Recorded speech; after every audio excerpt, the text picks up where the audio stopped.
It's time to talk about how to connect your mesh or your character to an actual armature. Now in this lesson, it's just going to be an overview of how this works inside Blender. It's not a deep dive into actually doing this just yet. There'll be plenty of time for that later. Right now, I just want to build your understanding. Okay, so you have this mesh and you want it to move along with an armature object. There's actually 3 ways that you can connect it: object parenting, bone parenting, and the armature modifier. Now one could actually argue that there's only 2 ways, because when you use the armature modifier, object parenting is part of this solution as well. But I do digress. So what are these 2/3 ways that I'm talking about? Object parenting happens on the container level. You parent the mesh object container to the armature object container. However, this only works on the object level though. If I move the armature object, the mesh will follow along. But if I move any of the bones inside pose mode, this will have 0 effect on the mesh. So now you might be wondering, why is Wayne showing you this? Believe me, there is method to my madness. While object parenting is its own entire thing, we actually need to use this in conjunction with the armature modifier. So object parenting is actually part of that solution as well. Next, we have bone parenting. This is where we parent the mesh object directly to a specific bone inside the armature. With this method, we can move the armature object and the mesh will follow along. And if we move the bone inside pose mode, it's also going to follow along. This is useful for when we want a single mesh object to follow along with a single bone. And technically, we're not doing any deformation. This is just straight parenting. So this means the deform option doesn't need to be enabled for this method to work. However, there are a lot of limitations with this method. If you want this mesh to twist, bend, squash, or stretch, or have part of the mesh follow one bone and have part of it follow another bone, this method is not going to work. That would technically be deformation, and bone parenting does not work that way. You will need to use the armature modifier in that instance. With the armature modifier, this is clearly the most complicated of the 3 methods, but it is the most flexible. The mesh object container is going to be parented to the armature object container, as I've already mentioned, and then we add an armature modifier to the mesh. And if we create some vertex groups that have the same name as the bones in our armature, those bones will deform those vertices. It's worth pointing out though that the names of the vertex groups need to match exactly, and the deform option needs to be enabled for those bones to have any effect. Now this deform option is actually enabled by default. It's really a matter of turning it off on the bones that you don't want to have an effect on your mesh. Now technically you don't need to turn them off, but doing so is going to let you use some of the automatic tools. So that's going to make your job much, much easier. Plus, this is just a good habit to get into. So let's jump into Blender and talk about those ways of parenting that we've just spoken about. First up, let's talk about object level parenting. This works exactly the same way as when we parent our bones together. First, we want to select a child. In our case, that is the mesh object. And then we want to select the parent object, which is our armature, and we can hit Control P. This will bring up this little menu here. The first few options are to do with object parenting. You can safely ignore the ones with the brackets behind them. They all include something called the inverse matrix, which works slightly differently to what you would expect. They do have the uses, but they're not for us, as you will learn in a moment. The next few options are related to the armature modifier. I'll explain those in a moment.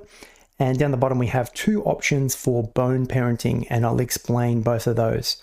But first, we're going to look at the top one, which is just the plain object parenting. And then hopefully you saw that our Suzanne object is now parented underneath our armature object. And we can see that parenting information in our object properties under the relations tab. So here it is here. We can actually set the parent by clicking in here and typing the name of our object and then clicking on it if we want. But in my scene, I only have one other object. That would be one way of setting the parent. Another way, I'll just clear that, is by using the eyedropper. Now we can click inside the 3D viewport, or we can also click inside the outliner, which is very handy. There are 3 different ways that you can parent on the object level, and you can tell it's the object level because of our parent type here. This says object.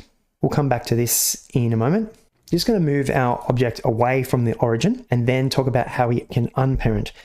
We can obviously clear the parent by clicking that one there, and you'll notice that it will jump back to 0, 0, 0. I'll just undo those steps. Another way of unparenting is by pressing Alt-P. We can choose a clear parent, and this is going to make the mesh jump back to 0, 0, 0 and clear the parent, obviously. If we choose clear and keep transforms, this will clear the parenting, but it will add the transforms to keep it in its current position. And the clear parent inverse, this will not remove any of the parenting, but it will reset the inverse parent matrix. And that's something that you don't need to worry about at this level. Most of the time you just want plain old clear parent, or sometimes you do want it to stay where you put it. I'll return my Suzanne monkey back to the origin point, and then I'll point out a few things about how I don't want you to parent. Here you can see my armature is not at the world origin. And if I just try and set the parent here, it's going to jump to that location. Now this may or may not be something that you want to do, depends on the situation. And the same thing is going to happen if I eyedrop my armature there. I'll just undo that. However, if I parent it with the parenting menu, click, the Suzanne monkey head stays where it is. Now why doesn't it jump around? That's got something to do with the parent inverse matrix. So what is this weird thing that I've mentioned a few times now? The easiest way to think about it is the instructions to stop it jumping around if things aren't at 0, 0, 0. And all these different ways of parenting use different combinations of either including this inverse matrix or not. Are you confused yet? Probably. So what's the best way to not even have to think about this inverse matrix stuff at all? Always keep your armature at 0, 0, 0 and use the parenting menu with Control P. This is going to give you the exact results that you expect every time, and you're going to avoid all these headaches. Next up, I'll talk about bone parenting. So there's a little bit of a trick to get bone parenting to work. And I think it's going to make your life a little bit easier if you go up here and you disable the lock object modes.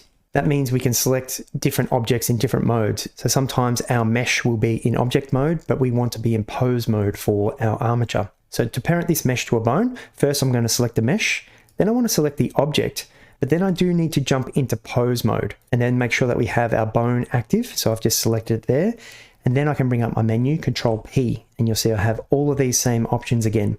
The ones that we're concerning ourselves with in this part of the tutorial is the bone and bone relative. I'll speak about both of these, but let's just choose bone first. When I click that, now you'll see I can move this bone around and our mesh is going to follow.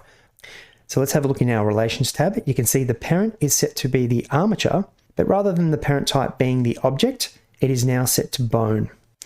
And when we have the bone enabled, it's actually going to have an extra item here saying which bone do you want it to be connected to. But as I've previously mentioned, I don't think you should use this panel to actually set the parent. It's more used to inform you about what it's connected to. If you use this panel to try and parent things, you're likely going to run into the bunch of the inverse parent matrix issues. So stick with parenting in the viewport.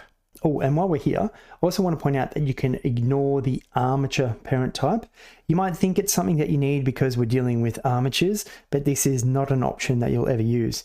And I honestly don't actually know why it's here, because it isn't properly documented and it just doesn't work the way that you expect. So the only safe options for us are object parenting and bone parenting. Just pretend the armature option doesn't exist here. All right, so now that sidebar's over, I want to show you the difference between straight bone parenting and bone relative parenting. So at the moment, this is parented just with the normal bone, but if I jump into edit mode and then move our bone, when I jump back into pose mode, you can see that our mesh has followed along to that new location. This may or may not be what you want. So I will just undo a few steps and jump back to the parenting step. So first I select the child, then I select the object, jump down into pose mode, make sure we have that bone selected, bring up our menu, and then choose bone relative. So now when I jump into edit mode and I move this and jump back into pose mode, our mesh stays in the same spot. So that is the difference between bone parenting and bone relative parenting. So what's the best way to handle things if you've chosen the wrong type of bone parenting and you need to reposition your bone in edit mode? Well, I would recommend just disconnecting the parenting, then moving your bone and then re-parenting again. This is a mistake that you're going to make quite a lot when you start out, but now you know the do's and don'ts of parenting, you'll be able to fix that problem pretty easily. And finally, we're going to talk about the armature modifier. In the next lesson, I'll show you the long way of setting this up. You will need to know all that for when things go wrong or if you need to edit things, as well as giving you a deeper understanding of how this all works. But in this part of the lesson, I'll give you an overview of how to quickly set this up and what the specific parenting options do and don't do. All right, first I'll explain this little setup I've got here.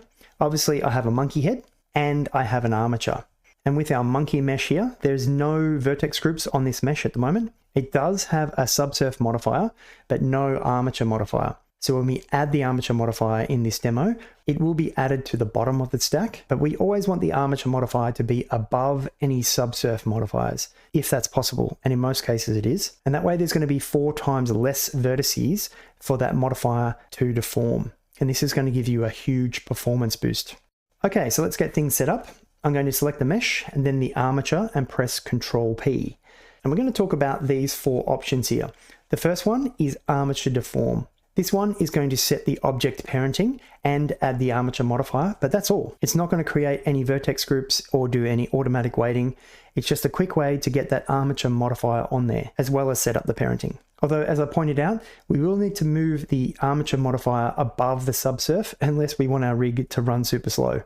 But that's the armature deform option. Next up is the with empty groups. Now the name here is a little bit deceptive. It will do all the things that the last operation did. However, it's going to create any vertex group names for us, but only if they don't already exist. It's called empty groups, so you think it might clear out any of the existing weights in any group, but it doesn't. If you've already weighted something, this option is not going to mess with those weights. It's just going to check all the bones on your armature.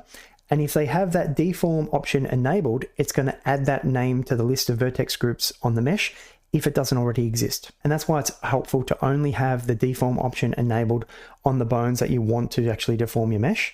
Otherwise, you can have a really long list of vertex groups and most of them will just be clutter. You don't need them at all.